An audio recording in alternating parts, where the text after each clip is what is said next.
unaware he owned the company singing their $900 million deal. They poured wine on him in front of 100 guests. You know, sometimes truth is so outrageously ironic, it might as well be fiction. Imagine this, a glittering celebration. More than 100 eager guests, clinking glasses. Laughter echoing around a grand hall. People had come from far and wide, dressed in their finest suits and gowns, ready to toast a monumental achievement. A massive business deal, a staggering $900 million contract that would seal the company's fortunes for years to come. It was billed as the culmination of vision, sweat, and timing. The atmosphere crackled with excitement. Unbeknownst to nearly everyone, except perhaps fate, the guest of honor, the man standing at the head of the long banquet table, was the owner of the company. It was his enterprise, his dream. But in the swirl of champagne, flutes, and congratulations, he remained anonymous. To the assembled crowd, and even to the people making speeches, he was just another business partner, a friendly face among many.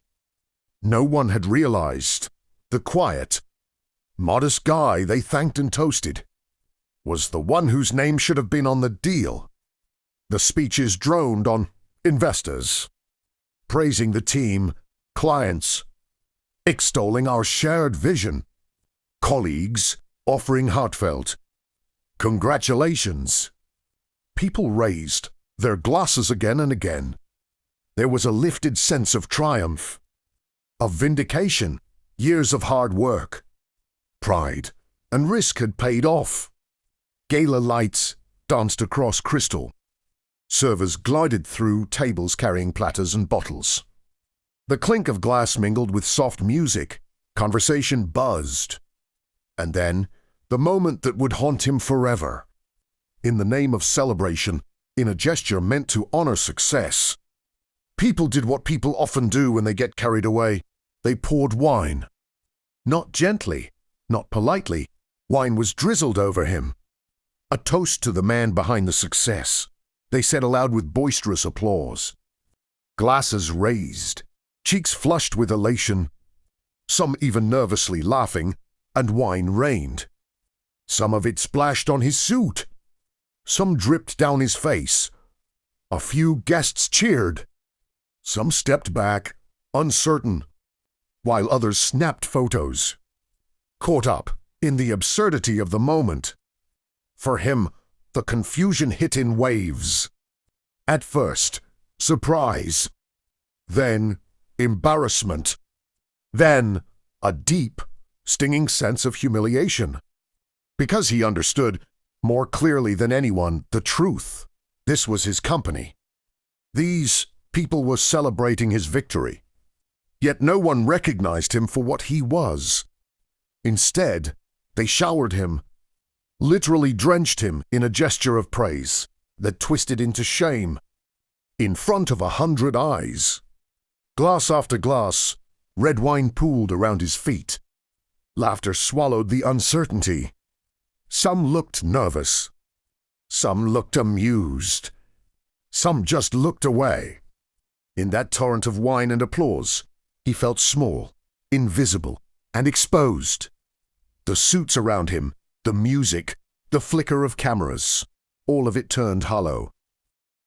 The cheers felt absurd, because the real toast should have been for him, but no one saw him. They saw someone else, maybe a face they knew casually, or someone they had met only minutes ago. They saw a celebratory prop, not the architect, not the man who might spend sleepless nights worrying about payroll, contracts, growth, the future. A few seconds passed. Maybe a minute. His heart pounded. He could feel the wine's chill seeping through his clothes. The weight of every drop. The hush that followed the first rush of applause felt like a drumbeat in his chest. Some guests looked embarrassed now, shifting uneasily. Others still grinned, completely oblivious. Someone attempted to steady him, a hand on his shoulder. A murmur of sorry, man, but he couldn't quite meet their eyes. Inside, a storm raged. Pride, anger, hurt, disbelief. How could they not know? He had founded this company, nurtured it, lived it. He had buried doubts, risked reputation, invested time, sweat, sometimes sleep. This company was not a shared dream, it was his. And yet, in that moment, he was nothing but a vessel for the revelry. As glasses stopped clinking and laughter softened, light conversation attempted to resume. But for him, the party had ended. The speeches were over. The deal was done. The money would flow. But nothing could wash away how he felt. The intoxication of success. The triumph of $900 million contract. All smudged by a pitiless drizzle of wine and ignorance. Later that night, he would return home, soot-stained, pride-burned, heart-heavy. He would lie awake, wrestling with the bitterness of being unseen. The silence around him would feel louder than the galest cheers. And yet, beneath all that shame, a stubborn ember would glow. Because he knew the truth. He knew the deal was his. The company was his, and eventually, he, not the blurry faces in the banquet hall, would be the one to shape its future. In the light of morning, when he looked at the wine stains drying on his jacket, he didn't see just a ruined suit. He saw a strange kind of rite, a wild, absurd baptism by success, a jarring, painful turning point. And while the world around him toasted and cheered, he quietly resolved, next time, let them know whose name is on the contract before the glasses rise.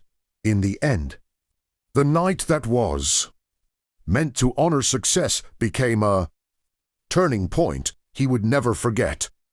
The wine stains on his suit faded with time, but the feeling of being unseen, of standing in the very heart of his own achievement, yet being mistaken for someone insignificant, left a mark far deeper than any red splash ever could. That moment forced him to confront a truth he had ignored for far too long. Humility is beautiful, but staying invisible in your own story is not. As the days passed, he realized that silence had allowed others to speak in his place, to take space that was rightfully his, and to shape narratives that didn't include his name. He had built a company from scraps, steered it through storms, fought through doubt, and held it together when no one else believed. Yet on the night of its greatest triumph, he stood drenched in celebration that was never truly meant for him. That realization did not break him, it awakened him. He decided he would no longer stand quietly in the background of his own legacy. Not with arrogance, not with anger, but with clarity and confidence. He gathered his team, informed his partners, and revealed the truth with calm dignity. He was the owner, the architect, the driving force behind the $900 menos million. Victory, they toasted so loudly. The reaction was a mix of astonishment, respect, and shame. Some apologized. Some admired him even more for his humility. But most importantly, they finally saw him, not as a bystander or a fortunate guest, but as the man who had given them all something to celebrate. And in that newfound recognition, he didn't seek revenge or validation, he simply took his rightful place. The night of humiliation became the spark that reignited his pride. It reminded him that success is not just about contracts, money, or applause. It is about standing tall, being acknowledged, and claiming the value of one's own journey. From that day forward, whenever people raised their glasses, they raised them to him by name, by contribution, by truth. He was no longer the invisible owner. He was the man who built the dream, lived it, earned it, and finally received the honor he deserved.